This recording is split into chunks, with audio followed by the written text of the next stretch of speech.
Après 2 ans d'absence, le salon de l'automobile s'est installé en juillet à l'Arène du Sud de Païta. Monsieur Will Gatio et les élus de la province Sud se sont rendus sur place pour l'ouverture officielle de cet événement. Sur plus de 13 000 m² d'exposition, plus de 250 modèles de véhicules étaient présentés, ainsi que différents produits et accessoires. Le point avec Vincent Yandolino, organisateur du Salon de l'Automobile 2023. Alors on est sur le site de l'Arène du Sud de Païta, on est à un quart d'heure de Nouméa, on a tous les concessionnaires de la place, c'est-à-dire les 7 concessionnaires de la place, okay. On a des véhicules hybrides, thermiques, électriques, on a les accessoiristes pour customiser les voitures, pour tuner les voitures, pour accessoiriser les voitures, on a les financements. Okay, donc on peut utiliser le mot clé en main, en fait, on peut prendre le temps, voir les financements, il y a les assurances, il y a la défisque pour les sociétés aussi s'ils veulent, et après on a aussi de la restauration. Donc on peut venir passer un moment convivial en famille. Le site est grand, il y a un parc pour enfants, l'accès est facile et on n'est pas loin de Nouméa, et dans les deux sens on peut descendre de brousse et venir, quoi. C'est un site qui fait 23 000 m² d'exposition, oui c'est énorme. Avant on faisait le salon du 4x4 et on a décidé avec les concessionnaires de glisser tout doucement vers l'automobile pour avoir du choix pour tout le monde. Parce qu'on dit toujours que le goût et les couleurs, ça ne se discute pas. Mais c'est vrai que forcément, il y a des gens qui aiment aussi les citadines et aussi les 4x4. Donc on veut avoir du choix pour tout le monde. Le Salon de l'Automobile a accueilli près de 15 000 visiteurs sur l'ensemble du week-end. Un choix varié et toutes les marques du territoire représentées ont été la clé d'un événement réussi. Nous survolons actuellement la Nouvelle-Zélande et approchons des 40e rugissants. Ma vie, on dirait un film digne d'une palme d'or. La compagnie Exil proposait une représentation gratuite au doc socioculturel de Païta intitulée « Ma quarantaine rugissante ». Retour sur cette soirée avec Hélène Singer, administratrice de la compagnie Exil. Alors la compagnie, elle a été créée par Jenny Brifa, qui est une journaliste autrice bien connue des Calédoniens. Donc la compagnie est donc structurée en association. Donc Jenny, pour ceux qui ne la connaissent pas très bien, a écrit les fameuses pièces, la trilogie Fin mal barré, Fin mal géré et Fin bien ensemble. Donc Ma quarantaine rugissante qui est représentée ce soir au doc socioculturel de Païta est son dernier spectacle et qui est joué par Maïté Siwa. Comme son nom l'indique, Ma quarantaine rugissante parle d'une femme qui est proche de la quarantaine et qui n'a pas d'enfant et qui se retrouve dans une situation un petit peu, on va dire, problématique que beaucoup de femmes de cet âge-là vivent actuellement dans le monde moderne, entre la vie professionnelle et la vie amoureuse. Surtout depuis ma rupture avec Erwan et mon entrée dans la crise de la quarantaine.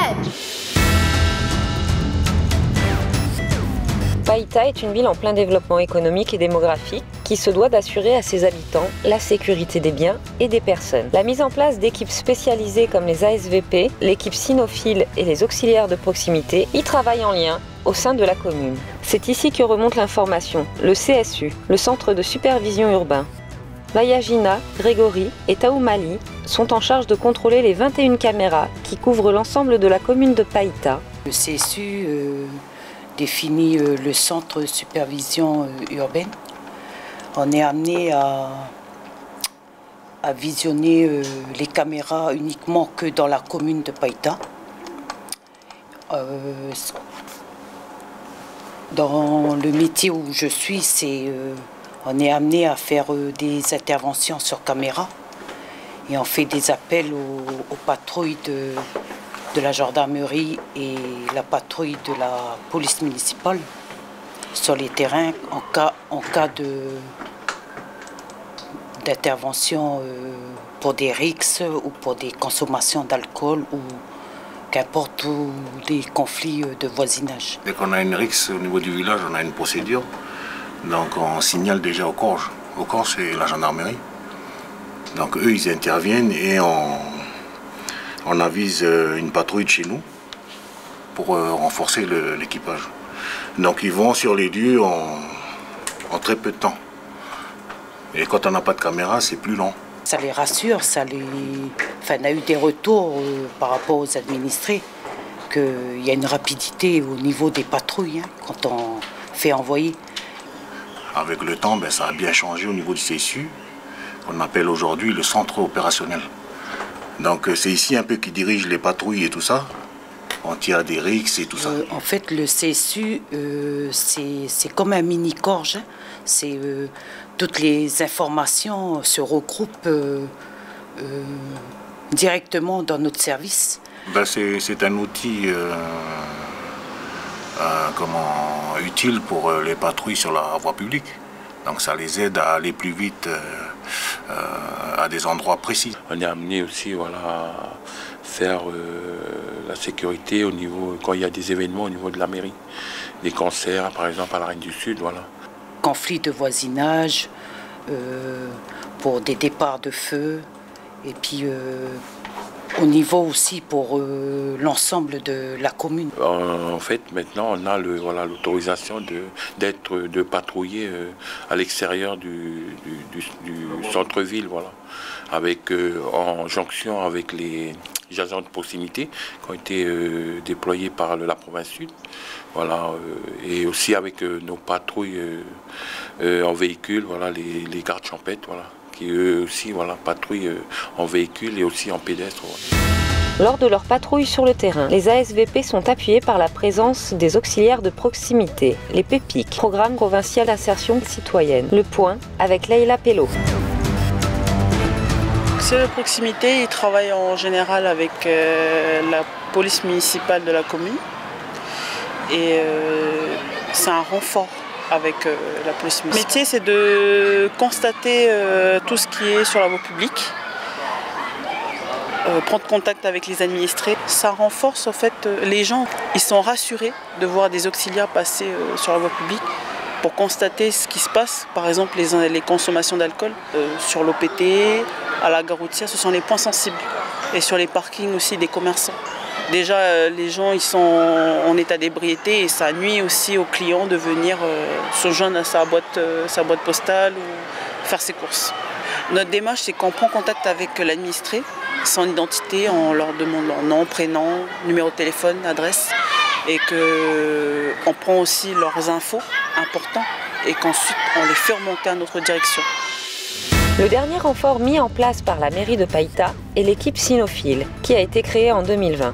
Présentation de cette équipe avec Marie-Lou Fleurant, garde champêtre et maître chien dans la commune de Païta.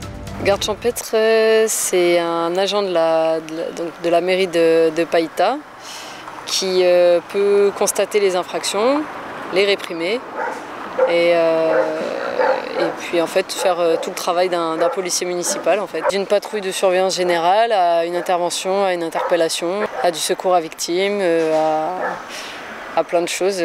Tout ce qui s'offre à nous, on intervient dessus. On est sur une rue qui est régulièrement empruntée en sens interdit. Donc pour la sécurité des personnes qui arrivent dans le bon sens, on organise souvent des postes de contrôle route ici pour vraiment faire en sorte qu'il n'y ait pas d'accident, pour la sécurité de la population. C'est aussi ça notre travail, c'est vraiment assurer la sécurité des administrés de Païta. Pour les épauler dans leurs interventions, l'équipe cynophile est accompagnée de 2 malinois spécialement dressés pour la sécurité. Démonstration avec Tolite, chienne de sécurité de Marie-Lou. Donc moi je suis maître chien à la police municipale. Ma chienne a 1 an et demi. Donc elle est spécialisée dans la frappe muselée et le mordant. Donc elle sert d'arme dissuasive mais aussi de défense. Donc voilà, si l'intervention nécessite l'usage du chien, on va le faire, muselé toujours. Par contre, si une personne est armée et on rentre dans le cadre de la légitime défense et de la nécessité absolue, on démuselle le chien pour le faire mordre sur la personne armée. C'est pour ça qu'à un moment donné, je bougeais plus. C'était pour qu'elle rengueule. Mais elle a une force. Et puis elle a bien pris sur l'avant-bras, quoi. Joli coup. Moi, je l'ai récupéré en mai de cette année. Donc on a appris un peu le métier ensemble de la défense. Moi, avant, j'étais en gendarmerie, donc j'étais plus sur les chiens de recherche, donc explosifs, stupes, recherche de personnes. Et donc là, c'est tout nouveau, le chien de défense. C'est une spécialité qui me plaît, parce qu'on doit vraiment être en fusion avec notre chien pour qu'il ait envie de nous défendre en même temps. Donc c'est bien, en plus on est toutes les deux jeunes dans le métier, donc on peut compter l'une sur l'autre, donc c'est bien. Depuis la mise en place de ce dispositif, les administrés ont fait part de leur sentiment de sécurité au sein de leur commune. Un travail d'équipe qui se renforce et se poursuit. Le samedi 8 juillet, sur l'hippodrome Banu de la Foi, s'est couru lors de la réunion hippique organisée par la SCHLF le prix de la commune de Païta. Une course qui se courait sur 1400 mètres. Sarah Anne, montée par Avinash Borum, remporte la course par handicap. La coupe a été remise par Sylvana Talon, adjointe au maire de la commune de Païta.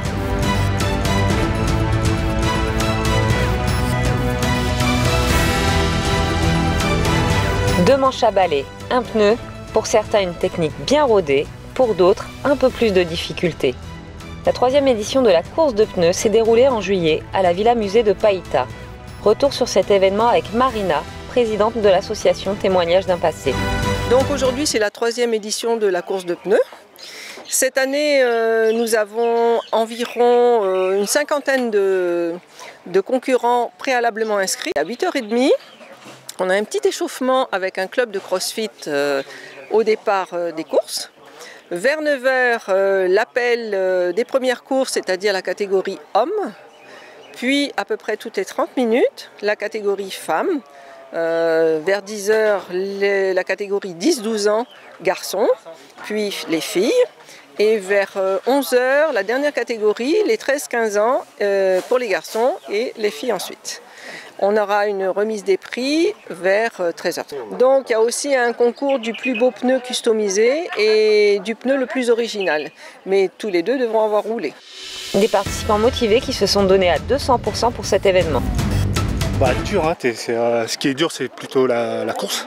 C'est pas le pneu, hein. C'est le pneu. On va dire que j'ai de l'expérience quand j'étais enfant. Je m'amusais beaucoup avec ces jeux-là. Mais là le plus dur c'est de courir. Mine de rien, même si c'est court, mais c'est intense. Et vu que là, il y a des prix à gagner, je savais que tout le monde il voulait à la première place et j'ai essayé de maintenir ma place le plus longtemps possible.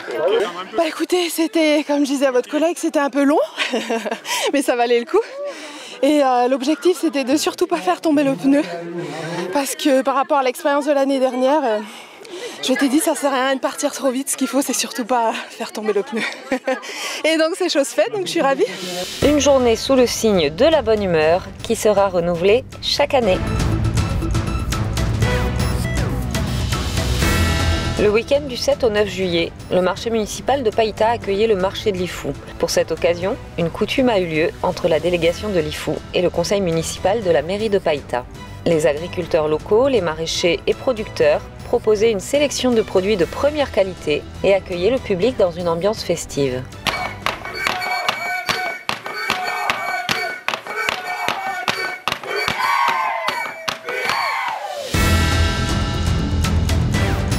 Le 13 juillet, au Monument aux Morts, s'est déroulée une magnifique cérémonie présidée par le maire de la commune et honorée par la présence de nombreuses autorités civiles et militaires. Cette commémoration fut un moment solennel chargé d'émotions.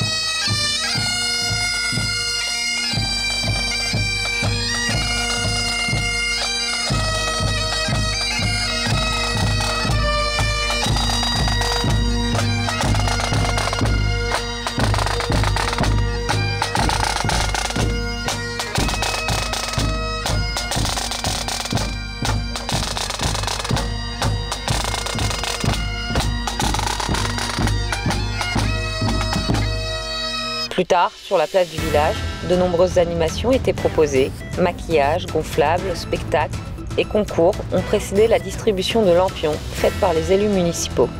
La retraite au flambeau a illuminé la ville pour le plus grand plaisir de tous. La soirée s'est terminée avec un magnifique feu d'artifice. À l'occasion de la commémoration du 14 juillet, à Nouméa, le maire de la commune de Païta, M. Willy Gatio, était invité en tant que porte-drapeau. C'est donc avec honneur et fierté qu'il a participé à cette cérémonie et au défilé dans les rues de la capitale. Le 1er juillet, plus de 220 participants se sont engagés sur l'Urban Run Caltrack, qui était organisé par le club AC Païta. 3 distances étaient proposées, 10 km, 5 km et la course des kids. En juillet, à l'Arène du Sud de Païta ont eu lieu les matchs du championnat territorial de basketball. Pour les matchs hommes, Mont-d'Or versus Païta. Pour les matchs femmes, Olympique versus Païta. Gros succès pour la journée de rugby organisée par le club Le Petit Train de Païta. Une journée d'échange et de rencontres entre les différentes équipes qui s'est déroulée sur le terrain municipal de rugby. En juillet, Monsieur le maire de la commune de Païta a accueilli à l'aéroport de Tontouta le président de la République, Monsieur Emmanuel Macron, qui était en déplacement sur le territoire. À noter dans vos agendas, plusieurs événements à l'Arène du Sud. Le 15 septembre, One Woman Show avec Anne Roumanoff et le 29 septembre, spectacle du Jamel Comedy Club.